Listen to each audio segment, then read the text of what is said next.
ಎಲ್ಲರಿಗೂ ನಮಸ್ಕಾರ. ನಾನು ಇಂಟೆನ್ಷನ್ ಈ ಚಾನಲ್ನ ಸ್ಟಾರ್ಟ್ ಮಾಡೋದಕ್ಕೆ ಅಂದರೆ ಸಾಧ್ಯ ಆದಷ್ಟು ಕೆಮಿಸ್ಟ್ರಿ ರಿಲೇಟೆಡ್ ಟಾಪಿಕ್ನ ಸಿಂಪಲಾಗಿ ಕನ್ನಡದ ಹೇಳುವಂಥ ಪ್ರಯತ್ನ ಮಾಡ್ತಿದ್ದೀನಿ. ಕೆಮಿಸ್ಟ್ರಿ ಇಷ್ಟ ಇಲ್ಲದರೂ ಕೆಮಿಸ್ಟ್ರಿ ಕಡೆಗೆ ಸೆಳೆಯುವಂಥ ಪ್ರಯತ್ನ ನನ್ನ ಚಾನಲಲ್ಲಿ ಮಾಡ್ತಾಯಿದ್ದೀನಿ. ಪರ್ಟಿಕ್ಯುಲರ್ಲಿ ಕನ್ನಡ ಮೀಡಿಯಂ ಹುಡುಗರಿಗೆ, ರೂರಲ್ ಹುಡುಗರಿಗೆ ಕೆಮಿಸ್ಟ್ರಿ ಹೆಲ್ಪ್ ಆಗಲಿ ಅಂತ ಕನ್ನಡದ ಹೇಳುವಂಥ ಪ್ರಯತ್ನ ನನ್ನ ಚಾನಲಲ್ಲಿ ಮಾಡ್ತಾಯಿದ್ದೀನಿ. ಸದ್ಯಕ್ಕೆ ನೀವೇನು ರಾಣಿ ಚೆನ್ನಮ್ಮ ಯೂನಿವರ್ಸಿಟಿನಲ್ಲಿ ಓದ್ತಾ ಇದ್ದೀರಾ ಅಂತಂದರೆ ಸೆಕೆಂಡ್ ಸೆಮ್ಮಲ್ಲಿ ಯೂನಿಟ್ 3ನಲ್ಲಿ 2 ಪಾರ್ಟ್ ಬರುತ್ತೆ. ಒಂದು ಹ್ಯಾಲೈಡ್ಸ್ ಬರುತ್ತೆ, ಒಂದು ಸ್ಪೆಕ್ಟ್ರೋಸ್ಕೋಪಿ ಬರುತ್ತೆ. ಸ್ಪೆಕ್ಟ್ರೋಸ್ಕೋಪಿ ಬಗ್ಗೆ ಆಲ್ರೆಡಿ ಕ್ವಶನ್ ಆನ್ಸರ್ಸ್ ಒಂದು ವಿಡಿಯೋ ಬಿಟ್ಟಿದ್ದೀನಿ. ಇದು 2ನೇ ವಿಡಿಯೋ ನಾನು ಇವತ್ತು ಅಪ್ಲೋಡ್ ಮಾಡ್ತಾ ಇರೋವಂಥದ್ದು. ಅದರಲ್ಲಿ ಬಿಕಾಸ್ ಕ್ವಶನ್ಸು ತುಂಬ ಲೆಂತಿ ಆಗುತ್ತೆ ಅಂತ ಹೇಳಿ ಅದನ್ನು ನಾನು 2 ಭಾಗ ಆಗಿ ಮಾಡ್ಕೊಂಡಿದ್ದೀನಿ. ಇವತ್ತರಲ್ಲೂ ನಾನು ಕೆಲವೊಂದು ಕ್ವಶನ್ಸ್ನ ಇದರಲ್ಲಿ ಡಿಸ್ಕಸ್ ಮಾಡ್ತಾ ಇದ್ದೀನಿ, which is asked in the previous question ಪೇಪರಲ್ಲಿ ಕೇಳಿರೋ ಅಂಥದ್ದು. ಸೊ ಅದನ್ನು ಇವತ್ತು ನೋಡ್ತಾ ಹೋಗೋಣ. ಸೊ ಈ ಕ್ವಶನ್ನ ಬೇರೆ ಬೇರೆ ಥರ ಕೇಳಿದ್ದಾರೆ. Discuss the various transition of organic molecules in UV spectroscopy ಅಂತ ಕೇಳಿದ್ದಾರೆ. Explain the different types of electronic transition in UV spectroscopy ಅಂತ ಹೇಳ್ತಿದ್ದಾರೆ. Right a note on types of electronic transition in UV spectroscopy ಅಂತ ಹೇಳ್ತಿದ್ದಾರೆ. Explain the UV spectroscopy mention it's applications ಅಂತ ಕೇಳ್ತಾ ಇದ್ದಾರೆ. So ಎಲ್ಲ ಕ್ವಶನ್ಗೂ ನೀವು ಒಂದೇ ಉತ್ತರ ಬರೀಬೇಕಾಗತ್ತೆ. ಎಲೆಕ್ಟ್ರಾನಿಕ್ ಟ್ರಾನ್ಸಿಷನ್ ಅಥವಾ give a short note on UV spectroscopy ಅಂತಂದರೆ ಯಾವಾಗೂ ನೀವೇನು ಮಾಡಬೇಕಾಗತ್ತೆ ಅಂದರೆ ಮೇಯ್ನಾಗಿ ಏನಾಗುತ್ತೆ ಅಂದರೆ ನಿಮ್ಮ ಮಾಲಿಕ್ಯೂಲ್ ನಿಮಗೆ ಗೊತ್ತಿದೆ ಎಲೆಕ್ಟ್ರೋಮ್ಯಾಗ್ನೆಟಿಕ್ ರೇಡಿಯೇಷನ್ ಇದೆ. ಆ ಎಲೆಕ್ಟ್ರೋಮ್ಯಾಗ್ನೆಟಿಕ್ ರೇಡಿಯೇಷನ್ನ ನಾವೇನು ಮಾಡಿದ್ದೀವಿ, we have classified them into based on there energy, based on their intensity, based on their wavelength. We have classified them into IR, UV, NMR ಆ ಥರ ಬೇರೆ ಬೇರೆ ಥರ ಅದನ್ನು ಕ್ಲಾಸಿಫೈ ಮಾಡಿದ್ವಿ. ನಿಮ್ಮ ಮಾಲಿಕ್ಯೂಲ್ ಜೊತೆಗೆ ಅಂದರೆ ಯಾವುದೋ ಒಂದು ಆರ್ಗ್ಯಾನಿಕ್ ಕಾಂಪೌಂಡ್ ಜೊತೆಗೆ UV ವಿಸಿಬಲ್ ರೇಡಿಯೇಷನ್ನು ಇಂಟ್ರ್ಯಾಕ್ಟ್ ಮಾಡಿದಾಗ ಏನಾಗುತ್ತೆ ಅಂದರೆ ನಿಮ್ಮ ಮಾಲಿಕ್ಯೂಲ್ಸಲ್ಲಿರುವಂಥ ಆಟಮ್ಸ್ ಅಥವಾ ಎಲೆಕ್ಟ್ರಾನ್ಸ್ ಏನು ಮಾಡ್ತವೆ, they going to absorb the light energy and they going to jump from lower energy level to higher energy level. ಇದಕ್ಕೆ ನಾವೇನಂತ ಕರಿತೀವಿ, ಎಕ್ಸೈಟೇಷನ್ ಅಂತ ಕರಿತೀವಿ, ಅಥವಾ ನಾವು ಇದಕ್ಕೆ ಏನಂತ ಕರಿತೀವಿ, ಪ್ರಮೋಷನ್ ಅಂತ ಕರಿತೀವಿ. ಸೊ ಈ ಥರ ಆಗುತ್ತಲ್ಲ, ಇದಕ್ಕೆ ಅವ್ರೇನಂತ ಕರೀತಾರೆ, ಟ್ರಾನ್ಸಿಷನ್ ಅಂತ ಕರೀತಾರೆ. Electronic transition. Electrons are jumping from lower energy level to higher energy level. They are promoting themselves. They are going to transit from lower energy level to higher energy level. ಅಂದರೆ lower energy ಲೆವೆಲಿಂದ ಎನರ್ಜಿನ ತೊಗೊಂಡು higher energy ಲೆವೆಲ್ಗೆ ಹೋಗ್ತಾ ಇದ್ದಾವೆ. ಇದಕ್ಕೆ ನಾವೇನಂತ ಕರಿತೀವಿ, transition ಅಂತ ಕರಿತೀವಿ. ಸಿನ್ಸ್ ಎಲೆಕ್ಟ್ರಾನ್ಸ್ ಆರ್ ಇನ್ವಾಲ್ವ್, ಇದಕ್ಕೆ ಎಲೆಕ್ಟ್ರಾನಿಕ್ ಟ್ರಾನ್ಸಿಷನ್ ಅಂತ ಅವರು ಹೇಳ್ತಾರೆ. ಸೊ ಇಲ್ಲೇನಾಗುತ್ತೆ, ಗ್ರೌಂಡ್ ಸ್ಟೇಟಲ್ಲಿದ್ದಾಗ ಎನರ್ಜಿ ಏನಾಗಿರುತ್ತೆ, ಕಡಿಮೆ ಇರುತ್ತೆ, ಸ್ಟೇಬಲ್ ಇರುತ್ತೆ. ಸೊ ನಾವು ಸ್ಟೇಬಲ್ ಸ್ಟೇಟಿಂದ ಅನ್ಸ್ಟೇಬಲ್ ಸ್ಟೇಟ್ಗೆ, ಅದನ್ನು ಎಕ್ಸೈಟೆಡ್ ಸ್ಟೇಟ್ಗೆ, ಅದನ್ನು ಹೈಯರ್ ಎನರ್ಜಿ ಸ್ಟೇಟ್ಗೆ ನಾವು ಅದನ್ನು ಮೂವ್ ಮಾಡ್ತಾ ಇದ್ದೀವಿ. ಇದಕ್ಕೆ ನಾವೇನಂತ ಕರಿತೀವಿ, ಎಲೆಕ್ಟ್ರಾನಿಕ್ ಟ್ರಾನ್ಸಿಷನ್ ಅಂತ ಕರಿತೀವಿ. ಈ ಥಿಯರಿಟಿಕಲಿ 4 ಟೈಪ್ ಆಫ್ ಟ್ರಾನ್ಸಿಷನ್ಸ್ ಆಗ್ಬೋದು. ಅಂದರೆ ಸಿಗ್ಮಾ ಎಲೆಕ್ಟ್ರಾನ್ಸ್ ಇರ್ಬೋದು, ಪೈ ಎಲೆಕ್ಟ್ರಾನ್ಸ್ ಇರ್ಬೋದು, ಎನ್ ಎಲೆಕ್ಟ್ರಾನ್ಸ್ ಇರ್ಬೋದು. ಸಿಗ್ಮಾ ಎಲೆಕ್ಟ್ರಾನ್ಸ್ ಅಂದರೆ the compound which going to involve in the single bond ಇದ್ದರೆ ಅಂಥ ಎಲೆಕ್ಟ್ರಾನ್ಸ್ಗೆ ನಾವೇನಂತ ಕರಿತೀವಿ, ಸಿಗ್ಮಾ ಎಲೆಕ್ಟ್ರಾನ್ಸ್ ಅಂತ ಕರಿತೀವಿ. ಅದೇ ಥರ which going to involve in a double bond, ಅದಕ್ಕೆ ಪೈ ಎಲೆಕ್ಟ್ರಾನ್ಸ್ ಅಂತ ಕರಿತೀವಿ. Which going to contain a lone pair of electrons ಇರ್ತಾವಲ್ಲ, ಅದಕ್ಕೆ N non bonded pair of electrons ಅಂತ ಕರಿತೀವಿ. ಸೊ ನಿಮ್ಗೆ ಕೊಟ್ಟಿರುವಂಥ ಕಾಂಪೌಂಡಲ್ಲಿ ಯಾವ ಥರ ಎಲೆಕ್ಟ್ರಾನ್ಸ್ ಇದೆ, whether it going to have a sigma bond ಇದೆಯಾ, ಅಥವಾ ಪೈ ಬಾಂಡ್ ಇದೆಯಾ, ಅಥವಾ non bonded pair of electrons ಇದೆಯಾ, ಆ ಬೇಸಿಸ್ ಮೇಲೆ ಏನಾಗುತ್ತೆ ಅಂದರೆ they going to jump from lower energy level to higher energy level. So possible ಆಗುವಂಥ ಟ್ರಾನ್ಸಿಷನ್ಸ್ ಯಾವುದು ಅಂದರೆ ಸಿಗ್ಮಾ ಟು ಸಿಗ್ಮಾ ಸ್ಟಾರ್ ಆಗ್ಬೋದು, ಇಲ್ಲ ಅಂತಂದರೆ ಎನ್ ಟು ಪೈ ಸ್ಟಾರ್ ಆಗ್ಬೋದು, ಪೈ ಟು ಪೈ ಸ್ಟಾರ್ ಆಗ್ಬೋದು, ಎನ್ ಟು ಪೈ ಸ್ಟಾರ್ ಆಗ್ಬೋದು. ಅಂದರೆ ಇಲ್ಲಿ ಏನಂದರೆ ಸಿಗ್ಮಾ ಟು ಸಿಗ್ಮಾ ಸ್ಟಾರ್ ಅಂತಂದರೆ ಅಂದರೆ sigma electrons lower energy level ಇರುವಂಥದ್ದು ಎನರ್ಜಿ ಅಬ್ಸಾರ್ವ್ ಮಾಡಿಕೊಂಡು ಹೈಯರ್ ಎನರ್ಜಿ ಲೆವೆಲ್ ಸ್ಟೇಟ್ಗೆ ಹೋಗೋದಲ್ಲ, ಅದಕ್ಕೆ ಸಿಗ್ಮಾ ಸ್ಟಾರ್ ಅಂತ ಹೇಳ್ತೀವಿ. ಪೈ ಏನಾದರೂ ಹೈಯರ್ ಎನರ್ಜಿ ಲೆವೆಲ್ಗೆ ಹೋದರೆ ಪೈ ಸ್ಟಾರ್ ಅಂತ ಹೇಳ್ತೀವಿ. ಸೊ ಎನ್ ಏನಾಗುತ್ತೆ ಅಂದರೆ non bonded pair of electrons which do not take part in chemical bonding. ಹಾಗಾಗಿ ಏನಾಗುತ್ತೆ, they doesn't have the excited state ಇರೋದಿಲ್ಲ.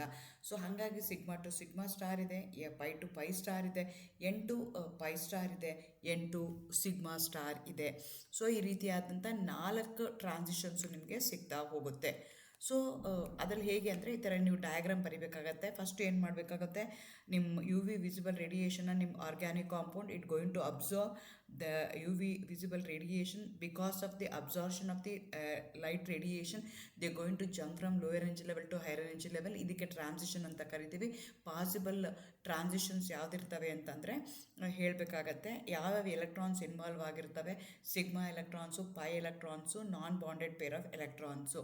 ಸೊ ಬಾಂಡಿಂಗು ಮತ್ತು ಆ್ಯಂಟಿ ಬಾಂಡಿಂಗ್ ಆಗುತ್ತೆ. ಹೈಯರ್ ಎನರ್ಜಿ ಇತ್ತು ಅಂದರೆ ಆ್ಯಂಟಿ ಬಾಂಡಿಂಗ್ ಅಂತ ಕರಿತೀವಿ, ಲೋಯರ್ ಎನರ್ಜಿ ಇತ್ತು ಅಂತಂದರೆ ಬಾಂಡಿಂಗ್ ಅಂತ ಕರಿತೀವಿ. ಬಾಂಡಿಂಗ್ ಅವು ಸ್ಟೇಬಲ್ ಆಗಿರ್ತವೆ, ಆ್ಯಂಟಿ ಬಾಂಡಿಂಗ್ ಅವು ಲೆಸ್ ಸ್ಟೇಬಲ್ ಇರ್ತವೆ, ಎಕ್ಸೈಟೆಡ್ ಸ್ಟೇಟಲ್ಲಿ ಇರ್ತವೆ. ಹಾಗಾಗಿ ಅದನ್ನು ಸ್ಟಾರಿಂದ ನಾವು ಮೆನ್ಷನ್ ಮಾಡ್ತೀವಿ.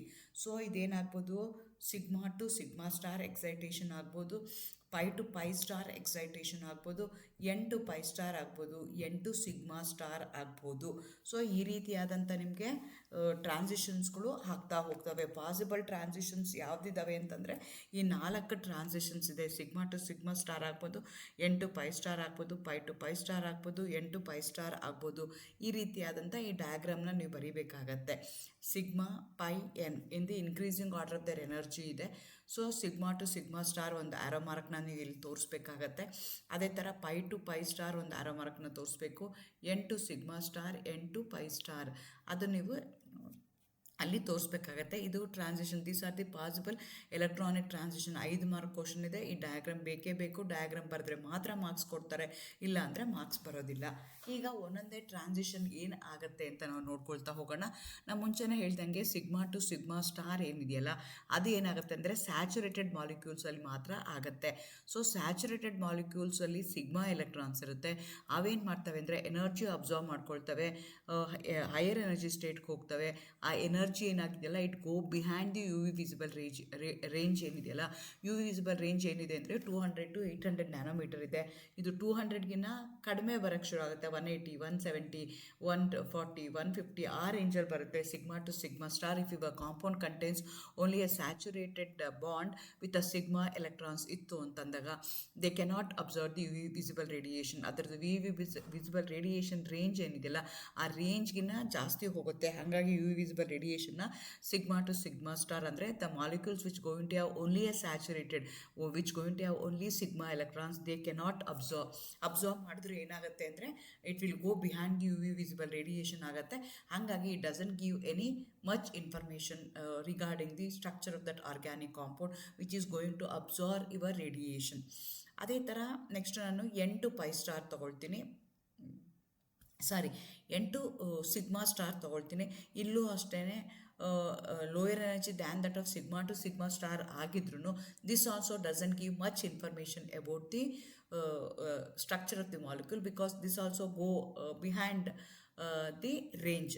ಸೊ ಥರ್ಡ್ ನಾವು ತೊಗೊಂಡ್ರೆ ಪೈ ಟು ಪೈ ಸ್ಟಾರ್ ತೊಗೊಳ್ತೀವಿ. ಇದು ಯಾವ ಕಾಂಪೌಂಡಲ್ಲಿ ಆಗುತ್ತೆ ಅಂದರೆ ನಿಮ್ಮ ಕಾಂಪೌಂಡಲ್ಲಿ ಏನೇನಿರಬೇಕು ಅಂತಂದರೆ ಡಬಲ್ ಬಾಂಡ್ ಇದ್ದರೆ, ಅನ್ಸ್ಯಾಚುರೇಷನ್ ಇದ್ದರೆ ಪೈ ಟು ಪೈ ಸ್ಟಾರ್ ಆಗುತ್ತೆ. ಪೈ ಎಲೆಕ್ಟ್ರಾನ್ಸ್ ಇನ್ವಾಲ್ವ್ ಆಗಿರಬೇಕು. ಅದಕ್ಕೆ ನಾವೇನಂತ ಕರಿತೀವಿ, ಡೈನ್ಸ್ ಇರ್ಬೋದು, ಟ್ರೈನ್ಸ್ ಇರ್ಬೋದು, ಆರೋಮ್ಯಾಟಿಕ್ ಕಾಂಪೌಂಡ್ಸ್ ಇರ್ಬೋದು, ಇದೆಲ್ಲನೂ ನಮಗೆ ಇರ್ತವೆ. ಇವು ಏನು ಮಾಡ್ತವೆ, ಅಬ್ಸರ್ವ್ ಮಾಡ್ಕೊಳ್ತವೆ. ಸೊ ನಿಮ್ಮ ಆರ್ಗ್ಯಾನಿಕ್ ಕಾಂಪೌಂಡಲ್ಲಿ ಅನ್ಸ್ಯಾಚುರೇಷನ್ ಇತ್ತು, like C double bond C ಇರ್ಬೋದು, ಸಿ ಡಬಲ್ ಬಾಂಡ್ ಎನ್ ಇರ್ಬೋದು, ಸಿ ಡಬಲ್ ಬಾಂಡ್ ಓ ಇರ್ಬೋದು, ಎನ್ ಡಬಲ್ ಬಾಂಡ್ ಎನ್ ಇರ್ಬೋದು. ಇವೇನು ಮಾಡ್ತವೆ ಅಂದರೆ they going to absorb the radiation, they going to jump because these are pi electron. ಆ energy absorb ಮಾಡ್ಕೊಂಡ್ಮೇಲೆ ಅವು ಪೈ ಸ್ಟಾರ್ಗೆ ಹೋಗ್ತವೆ. ಅದನ್ನು ನೀವು ಇಲ್ಲಿ ಮೆನ್ಷನ್ ಮಾಡಬೇಕಾಗತ್ತೆ. ಅದಾದಮೇಲೆ this going to give me the information about the because it will come with in the range. ಅದೇ ಥರ ಎನ್ ಟು ಪೈ ಸ್ಟಾರ್ ತೊಗೊಂಡ್ರೆ ಇಲ್ಲಿ non bonded pair of electrons ಇರುತ್ತೆ. ನೈಟ್ರೋಜನ್ನು, ಆಕ್ಸಿಜನ್ನು, ಸಲ್ಫರು. ನೀವು ಆಲ್ರೆಡಿ ಕೆಮಿಕಲ್ ಬಾಂಡಿಂಗಲ್ಲಿ ಮಾಲಿಕ್ಯುಲರ್ ಆರ್ಬಿಟಲ್ ಥಿಯರಿನಲ್ಲಿ ಬಾಂಡೆಡ್ಡು, non bonded pair of electron ಅಥವಾ ಲೋನ್ ಪೇರ್ ಆಫ್ ಎಲೆಕ್ಟ್ರಾನ್ಸ್ ಅಂತ ಮಾಡ್ತೀವಿ. ಆ ಲೋನ್ ಪೇರ್ ಆಫ್ ಎಲೆಕ್ಟ್ರಾನ್ಸ್ಗೆ ನಾವು which do not take part in chemical bonding, non-bonding electrons ಅಂತ ಕರಿತೀವಿ, ಲೋನ್ ಪೇರ್ ಆಫ್ ಎಲೆಕ್ಟ್ರಾನ್ಸ್ ಅಂತ ಕರಿತೀವಿ. Usually hetero atoms like nitrogen, oxygen, sulphur ಇದರಲ್ಲೆಲ್ಲೂ ಇರ್ತವೆ. ಇವೇನಾದರೂ ನಿಮ್ಮ ಮಾಲಿಕ್ಯೂಲಲ್ಲಿ ಇತ್ತು ಅಂತಂದರೆ they also going to absorb the radiation, they going to jump from lower energy level to higher energy ಲೆವೆಲ್ಗೆ ಹೋಗುತ್ತೆ. Example C double bond O ಇರ್ಬೋದು, ಸಿ ಡಬಲ್ ಬಾಂಡ್ ಎಸ್ ಇರ್ಬೋದು, ಎನ್ ಡಬಲ್ ಬಾಂಡ್ ಓ ಇರ್ಬೋದು. ಈ ಥರ ಏನಾದರೂ ನಿಮ್ಮ ಮಾಲಿಕ್ಯೂಲಲ್ಲಿ ಇತ್ತು ಅಂದರೆ, ಸ್ಟ್ರಕ್ಚರ್ಸ್ ಇತ್ತು ಅಂದರೆ those molecules they going to absorb the light energy ನಾವು ಅಬ್ಸರ್ವ್ ಮಾಡ್ಕೊಳ್ತವೆ. ಅದನ್ನು ಇಲ್ಲಿ ಅವರು ಹೇಳ್ತಾ ಇದ್ದಾರೆ. As n and pi electron can be excited by UV radiation, Compounds which are unsaturated, which contains a lone pair of electron, absorb the UV radiation. And such compounds can be identified by UV spectra. So ಅಲ್ಲಿ ಅವ್ರು ಏನು ಕೇಳ್ತಾ ಇದ್ದಾರೆ ಅಂದರೆ transition ಕೇಳ್ತಾ ಇದ್ದಾರೆ. Explain ಅಂದರೆ give a short note on or what is the principle involved in UV spectra ಅಂತ ಕೇಳ್ಬೋದು. ಎಲ್ಲದಕ್ಕೂ ಅದು 5-6 ಥರ ಕ್ವಶನ್ಸ್ ಕೇಳಿದಾರಲ್ಲ, ಎಲ್ಲ ಕ್ವಶನ್ಸ್ಗೂ ಇದೇ ಉತ್ತರ ನೀವಲ್ಲಿ ಬರಿಬೇಕಾಗತ್ತೆ.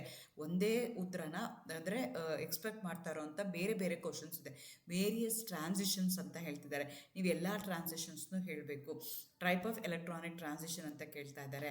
ಆಮೇಲೆ ಎಕ್ಸ್ಪ್ಲೇನ್ UV ಸ್ಪೆಕ್ಟ್ರೋಸ್ಕೋಪಿ ಅಂತ ಹೇಳ್ತಾ ಇದ್ದಾರೆ. ಈ ರೀತಿಯಾಗಿ ಆಗ್ತಾ ಇದೆ ಅಂತ ನೀವು ಹೇಳಬೇಕಾಗತ್ತೆ. ಇದು 5 ಮಾರ್ಕ್ಸ್ ಕ್ವಶನ್ ಇದೆ. ಅದೇ ಥರ ನಿಮಗೆ ಬ್ಲೂ ಶಿಫ್ಟ್, ರೆಡ್ ಶಿಫ್ಟ್ ಅಂತ ಹೇಳಿದ್ದೆ ನಾನು. ಬ್ಯಾಥೋಕ್ರೋಮಿಕ್ ಶಿಫ್ಟ್ ಆ್ಯಂಡ್ ಇಪ್ಸೋಕ್ರೋಮಿಕ್ ಶಿಫ್ಟ್ ಅಂತ ಹೇಳಿದ್ದೆ. ಅದೇ ಥರ ಐಪೋ ಆ್ಯಂಡ್ ಹೈಪರ್ಕ್ರೋಮಿಕ್ ಶಿಫ್ಟ್ ಅಂತ ನಾವು ಇನ್ನೊಂದನ್ನು ಹೇಳ್ತೀವಿ. ನಾನು ಹೇಳ್ದಂಗೆ ನಿಮ್ಮದು electromagnetic radiation we are going to express with a different ಯೂನಿಟ್ಸಲ್ಲಿ ಎಕ್ಸ್ಪ್ರೆಸ್ ಮಾಡ್ತೀವಿ. ಅದರಲ್ಲಿ ಒಂದೇನು ಅಂದರೆ ಮೋಲಾರ್ ಅಬ್ಸಾರ್ಬಿವಿಟಿ ಅಂತ ಕರಿತೀವಿ, ಎಪ್ಸಲಾನ್ ಮ್ಯಾಕ್ಸ್ ಅಂತ ಕರಿತೀವಿ. ಮ್ಯಾಕ್ಸಿಮಮ್ ಹೆಂಗೆ ಲ್ಯಾಂಬ್ಡಾ ಮ್ಯಾಕ್ಸ್ ಇದೆಯಲ್ಲ ಆ ಥರ ಎಪ್ಸಲಾನ್ ಮ್ಯಾಕ್ಸ್ ಅಂತ ಹೇಳ್ತೀವಿ. ಅದೇನಾದರೂ ಇನ್ಕ್ರೀಸ್ ಆಗ್ತಾ ಇತ್ತು ಅಂತಂದರೆ ಅಂಥದಕ್ಕೆ ನಾವೇನಂತ ಕರಿತೀವಿ, ಹೈಪರ್ ಅಂತ ಕರಿತೀವಿ. ನಿಮಗೆ ಗೊತ್ತು ಹೈಪರ್ ಆ್ಯಕ್ಟಿವಿಟಿ, ಹೈಪರ್ ಥೈರಾಯ್ಡಿಸಮ್ ಅಂತೆಲ್ಲ ಹೇಳ್ತೀವಿ.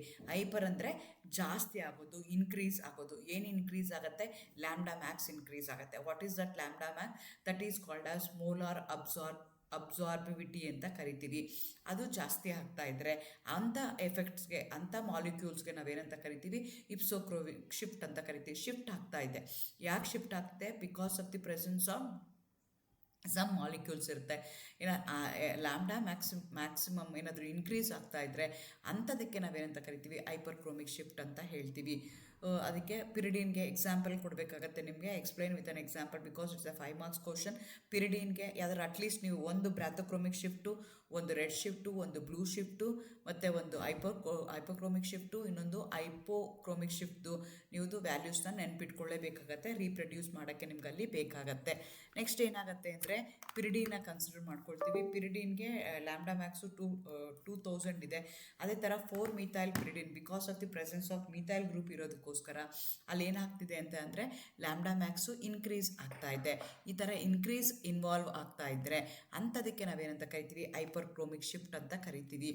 ಐಪೋ ಅಂತಂದರೆ it is involved in the decrease, it is combined with a decrease in lambda Max ಆಗುತ್ತೆ. ಅಂಥದಕ್ಕೆ ನಾವೇನಂತ ಕರಿತೀವಿ, ಹೈಪರ್ಕ್ರೋಮಿಕ್ ಶಿಫ್ಟ್ ಅಂತ ಕರಿತೀವಿ.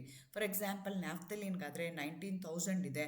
ಅದೇ ಥರ 2-ಮಿಥೈಲ್ ನ್ಯಾಫ್ಥಲೀನ್ಗಾಯಿತು ಅಂದರೆ 10,250 ಆಗುತ್ತೆ. So there is a lambda Max ಏನಾಗ್ತಿದೆ, ಡಿಕ್ರೀಸ್ ಆಗ್ತಾ ಇದೆ. ಡಿಕ್ರೀಸ್ ಆಗ್ತಾ ಇದ್ದರೆ ಐಪೋ ಅಂತ ವರ್ಡ್ನ ಯೂಸ್ ಮಾಡ್ತಾರೆ, ಹೈಪೋಕ್ರೋಮಿಕ್ ಶಿಫ್ಟ್ ಅಂತ ಹೇಳ್ತಾರೆ. ಸೊ ನಿಮಗೆ ಕನ್ಫ್ಯೂಷನ್ ಆಗುತ್ತೆ ಅಂತಂದರೆ, ಯಾಕೆಂದರೆ ಬ್ಲೂ ಶಿಫ್ಟ್ ಅಂತೀವಿ, ರೆಡ್ ಶಿಫ್ಟ್ ಅಂತೀವಿ. ಇಲ್ಲಾಂದರೆ ರೆಡ್ ಶಿಫ್ಟ್ಗೆ ನಾವೇನಂತ ಕರಿತೀವಿ, ಬ್ಯಾಥೋಕ್ರೋಮಿಕ್ ಶಿಫ್ಟ್ ಅಂತ ಕರಿತೀವಿ. ಬ್ಲೂ ಶಿಫ್ಟ್ಗೆ ನಾವೇನು ಮಾಡ್ತೀವಿ, ಇಪ್ಸೋಕ್ರೋಮಿಕ್ ಶಿಫ್ಟ್ ಅಂತ ಕೇಳ್ತಾರೆ. ಸೊ ಕ್ವಶನ್ ಪೇಪರಲ್ಲಿ ಅವರು ಬ್ಯಾಥೋಕ್ರೋಮಿಕ್ ಶಿಫ್ಟ್ ಅಂತ ಕೇಳ್ಬೋದು ಅಥವಾ ರೆಡ್ ಶಿಫ್ಟ್ ಅಂತ ಕೇಳ್ಬೋದು. ಆ ಥರ ಇಪ್ಸೋಕ್ರೋಮಿಕ್ ಶಿಫ್ಟ್ ಅಂತ ಕೇಳ್ಬೋದು, ಇಲ್ಲಾಂದರೆ ಬ್ಲೂ ಶಿಫ್ಟ್ ಅಂತ ಕೇಳ್ಬೋದು. ಲ್ಯಾಂಬ್ಡಾ ಮ್ಯಾಕ್ಸ್ ಏನಾದರೂ ಡಿಕ್ರೀಸ್ ಆಗ್ತಾ ಇದ್ದರೆ ಬ್ಲೂ ಶಿಫ್ಟ್ ಅಂತ ಕರಿತೀವಿ, ಇಪ್ಸೋಕ್ರೋಮಿಕ್ ಶಿಫ್ಟ್ ಅಂತ ಕರಿತೀವಿ. ಲ್ಯಾಂಬ್ಡಾ ಮ್ಯಾಕ್ಸ್ ಏನಾದರೂ ಇನ್ಕ್ರೀಸ್ ಆಗ್ತಾ ಇದ್ದರೆ ಆವಾಗ ಅದಕ್ಕೆ ಬ್ರಾಥೋಕ್ರೋಮಿಕ್ ಶಿಫ್ಟ್ ಅಂತ ಕರಿತೀವಿ. ಸೊ ಈ ರೀತಿಯಾಗಿ ನೀವು ನೆನ್ಪಿಟ್ಕೋಬೇಕಾಗತ್ತೆ. ನೋಡಿ ಇಲ್ಲಿ ಡಯಾಗ್ರಾಮಲ್ಲಿ ಏನು ಕೊಟ್ಟಿದ್ದೀವಿ ಅಂತಂದರೆ ಲ್ಯಾಂಬ್ಡಾ ಮ್ಯಾಕ್ಸ್ 200 to 700 ನ್ಯಾನೋಮೀಟರ್ ಇದೆ. ಸೊ ನ್ಯಾನೋಮೀಟ್ರದ್ದು ಇನ್ ಟರ್ಮ್ಸ್ ಆಫ್ ನ್ಯಾನೋಮೀಟರ್ ಏನಾದರೂ ಇನ್ಕ್ರೀಸ್ ಆಗ್ತಾ ಇದ್ದರೆ ಆವಾಗ ನಾವೇನಂತ ಕರಿತೀವಿ, ರೆಡ್ ಶಿಫ್ಟ್ ಅಂತ ಕರಿತೀವಿ, ಇಲ್ಲಾಂದರೆ ಬ್ರಾಥೋಕ್ರೋಮಿಕ್ ಶಿಫ್ಟ್ ಅಂತ ಕರಿತೀವಿ. ಅದೇ ಥರ ಡಿಕ್ರೀಸ್ ಆಗ್ತಾ ಇದ್ದರೆ ಇಪ್ಸೋಕ್ರೋಮಿಕ್ ಶಿಫ್ಟ್ ಅಂತೀವಿ, ಬ್ಲೂ ಶಿಫ್ಟ್ ಅಂತೀವಿ. ಅದೇ ಥರ ಎಪ್ಸಲಾನ್ನ ತೊಗೊಂಡ್ರೆ ಎಪ್ಸಿಲಾನ್ ಅಂದರೆ ಮೋಲಾರ್ ಅಬ್ಸಾರ್ಬಿವಿಟಿ ಅಂತ ನಾವೇನು ಕನ್ಸಿಡರ್ ಮಾಡ್ತೀವಿ.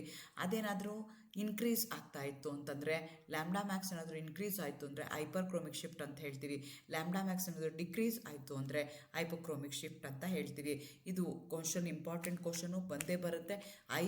ಇದರಲ್ಲಿ ಯಾವ್ದಾದ್ರು 4ರಲ್ಲಿ ಯಾವ್ದಾದ್ರು 2 ಕೇಳ್ತಾರೆ. ನೀವು ಕನ್ಫ್ಯೂಷನ್ ಆಗ್ದಂಗೆ ನೆನ್ಪಿಟ್ಕೋಬೇಕು. ರೆಡ್ ಶಿಫ್ಟ್ ಅಂತಂದರೆ ಇನ್ಕ್ರೀಸ್, ಲ್ಯಾಂಬ್ಡಾ ಮ್ಯಾಕ್ಸ್ ಇನ್ಕ್ರೀಸ್ ಆಗುತ್ತೆ. ಬ್ಲೂ ಶಿಫ್ಟ್ ಅಂದರೆ ಏನಾಗುತ್ತೆ, ಲ್ಯಾಂಬ್ಡಾ ಮ್ಯಾಕ್ಸ್ ಡಿಕ್ರೀಸ್ ಆಗುತ್ತೆ. ಅಥವಾ ಬ್ಲೂ ಶಿಫ್ಟ್ಗೆ ಅವ್ರು ಏನಂತ ಕರೀತಾರೆ, ಇಪ್ಸೋಕ್ರೋಮಿಕ್ ಶಿಫ್ಟ್ ಅಂತಾರೆ. ಅದೇ ಥರ ರೆಡ್ ಶಿಫ್ಟ್ಗೆ ಬ್ರಾಥೋಕ್ರೋಮಿಕ್ ಶಿಫ್ಟ್ ಅಂತ ಕೇಳ್ತಾರೆ. ಕ್ವಶನ್ ಪೇಪರ್ಲಿ ಬ್ರಾಥೋಕ್ರೋಮಿಕ್ ಶಿಫ್ಟ್ ಬಗ್ಗೆನೂ ಕ್ವಶನ್ ಇದೆ. ಇಪ್ಸೋಕ್ರೋಮಿಕ್ ಅಂತಾರೆ, ಕೆಲವು ಸಲ ಬ್ಲೂ ಶಿಫ್ಟ್ ಅಂತಾರೆ, ಕೆಲವು ಸಲ ರೆಡ್ ಶಿಫ್ಟ್ ಅಂತಾರೆ. ಅದು ನಿಮಗಲ್ಲಿ ಗೊತ್ತಿರಬೇಕು.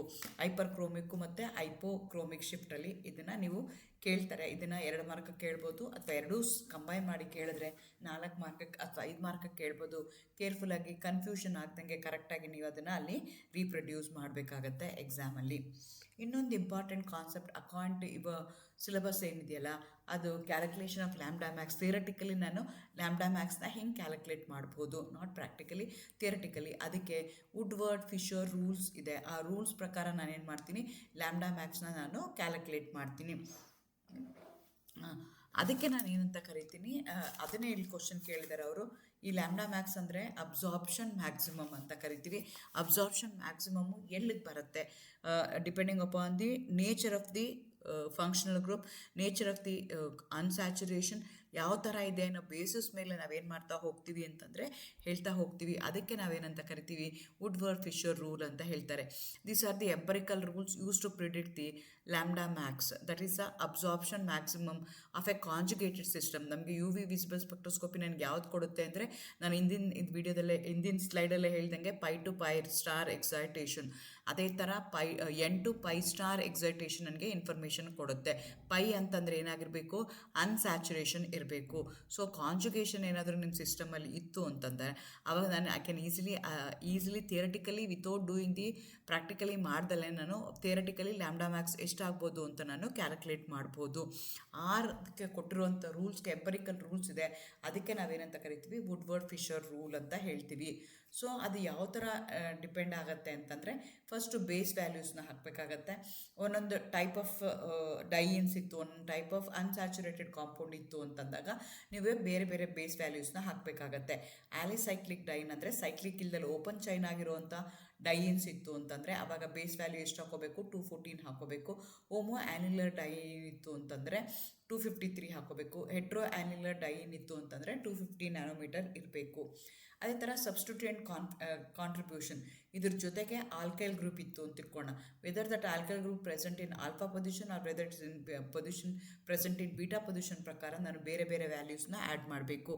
ಅದೇ ಥರ ಎಕ್ಸೋಸೈಕ್ಲಿಕ್ ಡಬಲ್ ಬಾಂಡ್ ಇತ್ತು ಅಂದರೆ +5ನ ಆ್ಯಡ್ ಮಾಡಬೇಕು. ರಿಂಗ್ ರೆಸಿಡ್ಯೂಸ್ ಇತ್ತು ಅಂದರೆ +5ನ ಆ್ಯಡ್ ಮಾಡಬೇಕು. ಎಕ್ಸ್ಟೆಂಡೆಡ್ ಕಾಂಜುಗೇಷನ್ ಇತ್ತು ಅಂತಂದರೆ ಅವಾಗ ನಾನು +30 ನ್ಯಾನೋಮೀಟರ್ ಹಾಕಬೇಕು. ಆ್ಯಡ್ ಆಲ್ ಇದನ್ನೆಲ್ಲನೂ ಆ್ಯಡ್ ಮಾಡಿದಾಗ ಏನು ಬರ್ತಲ್ಲ, that going to give me the lambda max. Already ನಾನು ಇದ್ರ ಬಗ್ಗೆ ವಿಡಿಯೋನ ಅಪ್ಲೋಡ್ ಮಾಡಿದ್ದೀನಿ. ನನ್ನ ಚಾನಲ್ಗೆ ಹೋಗಿ ನೀವು ಏನು ಮಾಡಬೇಕಾಗತ್ತೆ, ಸಬ್ಸ್ಕ್ರೈಬ್ ಮಾಡಿಕೊಂಡು ಪ್ಲೇ ಲಿಸ್ಟ್ಗೆ ಹೋಗಿ RCU NEP chemistry second sem UV spectroscopy or calculation of lambda max ಅಂತ ಕೊಟ್ಟರೆ ವಿಡಿಯೋ ಬರುತ್ತೆ.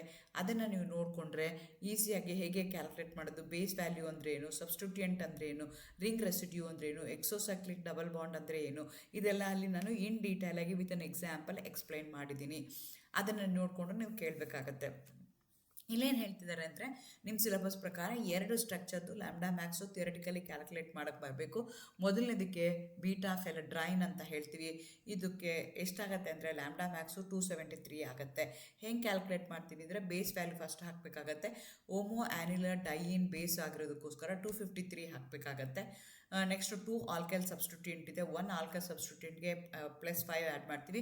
2 10 ಮಾಡ್ತೀವಿ. 2 ರಿಂಗ್ ರೆಸಿಡ್ಯೂ ಇದೆ. ಹಂಗಾಗಿ ಇದ್ರದ್ದು ಲ್ಯಾಂಬ್ಡಾ ಮ್ಯಾಕ್ಸ್ ಎಷ್ಟಾಗುತ್ತೆ ಅಂದರೆ 273 ನ್ಯಾನೋಮೀಟರ್ ಆಗುತ್ತೆ. ಸೊ ಫಸ್ಟು ವುಡ್ವರ್ಡ್ ರೂಲ್ಸ್ ಹೇಳಬೇಕಾಗತ್ತೆ, ಯಾವ್ಯಾವುದಕ್ಕೆ ಎಷ್ಟೆಷ್ಟು ವ್ಯಾಲ್ಯೂ ಹಾಕಬೇಕು ಅಂತ ಬೇಸ್ ವ್ಯಾಲ್ಯೂ ಹೇಳಬೇಕಾಗತ್ತೆ. ಸಬ್ಸ್ಟಿಟ್ಯೂಯೆಂಟ್ ಕಾಂಟ್ರಿಬ್ಯೂಷನ್ನು, ಎಕ್ಸ್ಟೆಂಡೆಡ್ ಕಾಂಜುಗೇಷನ್ನು, ಇದನ್ನೆಲ್ಲ ಆ್ಯಡ್ ಮಾಡಿದಾಗ ನನಗೆ ಬರುತ್ತೆ ಅಂತ ನೀವಲ್ಲಿ ರೂಲ್ಸ್ನ ಹೇಳಬೇಕು. Because they as this question for 5 marks. Write a note on Woodward Fisher rule for calculation of lambda max in case of beta phellandrene ಅಂತ ಕೇಳ್ತಾ ಇದ್ದಾರೆ. ಸೊ ಹಾಗಾಗಿ ನೀವೇನು ಮಾಡಬೇಕಾಗತ್ತೆ, ಆ ರೂಲ್ಸ್ನ ಎಕ್ಸ್ಪ್ಲೈನ್ ಮಾಡಬೇಕಾಗತ್ತೆ ಟು ಗೆಟ್ ಕಂಪ್ಲೀಟ್ ಮಾರ್ಕ್ಸ್. ಆಮೇಲೆ ಅದನ್ನು ಕ್ಯಾಲ್ಕುಲೇಟ್ ಮಾಡಬೇಕಾಗತ್ತೆ. ಅದೇ ಥರ ಇನ್ನೊಂದು ಸಲ 4 marks ಕ್ವಶನ್ ಕೇಳಿದ್ದಾರೆ. Calculate the lambda max in case of the following compounds ಅಂತ ಕೇಳ್ತಾರೆ. ಮೈಸಿರಿನ್ ಆ್ಯಂಡ್ ಬೀಟಾ ಫೆಲಡ್ರೈನ್ ಇದೆ ನಿಮ್ಮ ಸಿಲೆಬಸ್ಗೆ ಇರುವಂಥದ್ದು. ಎರಡರದ್ದು ನೀವು ಏನೂ ಗೊತ್ತಾಗಲಿಲ್ಲ, ನನಗೆ ಅದು ಕ್ಯಾಲ್ಕುಲೇಷನ್ ಮಾಡೋಕ್ಕೆ ಬರ್ತಾ ಇಲ್ಲ, ಅರ್ಥ ಆಗ್ತಿಲ್ಲ ಅಂತಂದರೆ, ಈಗ ಎಂಡ್ ಮೂಮೆಂಟ್ ಬರ್ತಿದೆ, ನಾಳೆನೇ ಎಕ್ಸಾಮ್ ಇದೆ, ಆಗೋದು ಕಷ್ಟ ಅಂತಂದರೆ ಅಟ್ಲೀಸ್ಟ್ ನೀವು ಈ ವ್ಯಾಲ್ಯೂಸ್ನ ನೆನ್ಪಿಟ್ಕೊಂಬಿಡಿ. ಓಪನ್ ಚೈನ್ ಬೇಸ್ ವ್ಯಾಲ್ಯೂ ಎಷ್ಟಿದೆ ಅಂತಂದರೆ 214 ಇದೆ. 1 ಆಲ್ಕೈಲ್ ಸಬ್ಸ್ಟಿಟ್ಯೂಯೆಂಟ್ ಇದೆ, +5 ಆ್ಯಡ್ ಮಾಡಿದ್ದೀವಿ. ಹಾಗಾಗಿ ನಾವೇನು ಮಾಡ್ತಾ ಇದ್ದೀವಿ ಅಂದರೆ 219 ಅಂತ ಹೇಳ್ತಾ ಇದ್ದೀವಿ. ಸೊ ಅದನ್ನು ನೀವೇನು ಮಾಡಬೇಕಾಗತ್ತೆ, ನೆನ್ಪಿಟ್ಕೊಂಡು ರೀಪ್ರೊಡ್ಯೂಸ್ ಮಾಡಬೇಕು. ಅದೇ ಥರ ಬೀಟಾ ಪೆಲೆಡ್ರೈನ್ಗೆ ಆಯಿತು ಅಂತಂದರೆ 273 ನ್ಯಾನೋಮೀಟರ್ ಬರುತ್ತೆ. ಸೊ ಈ ಎರಡು ಕಾಂಪೌಂಡು ಇಂಪಾರ್ಟೆಂಟು. ಎರಡು ಕಾಂಪೌಂಡ್ದು ವ್ಯಾಲ್ಯೂಸ್ನ ನೀವು ನೆನ್ಪಿಟ್ಕೊಂಡು ಎಕ್ಸಾಂಪಲ್ ಬರೀರಿ. ಹೇಗೆ ಏನು ಅಂತ ಅನ್ನೋದಕ್ಕೆ this not the time to go through all those things. ಇದನ್ನು ಗಟ್ ಮಾಡಿಕೊಂಡು ಬರೀರಿ. Thank you. All the best. Good luck.